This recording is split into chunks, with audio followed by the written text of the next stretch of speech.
कैसे आप लोग। तो आज इस वीडियो में हम सीखने वाले हैं आइसोमॉर्फस और पॉलीमॉर्फस के बारे में।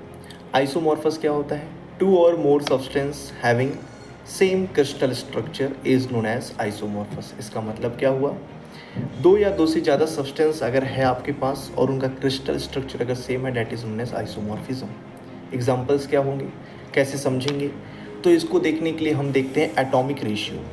अगर एटॉमिक रेशियो सेम आ रहा है तो that is known as isomorphous. For example ले लेते हैं NaF एंड MgO। NaF में क्या है? एक सोडियम एक फ्लोरीन 1:1। MgO में एक मेटल Mg है, ऑक्सीजन एक है, 1:1। So that's why NaF and MgO are isomorphous. Polymorphism क्या है? A single substance existing in two or more forms.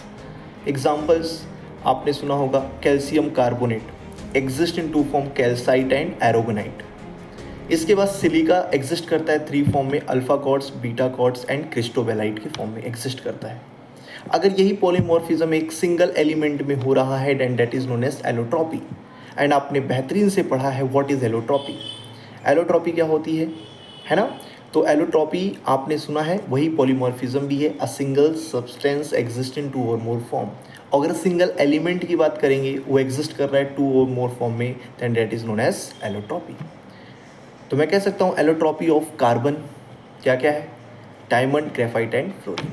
I hope आपको ये कंसेप्ट आ गया होगा। ठीक है, आपको एग्जांपल्स याद रखने हैं।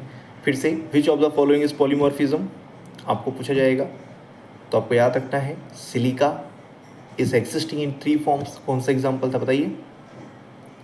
3 मैंने अभी भी नाम बताया, आपको नाम बताना है। That is alpha quartz, beta quartz and cristobalite. इस तरीके से ये टॉपिक कंप्लीट हुआ। Thank you.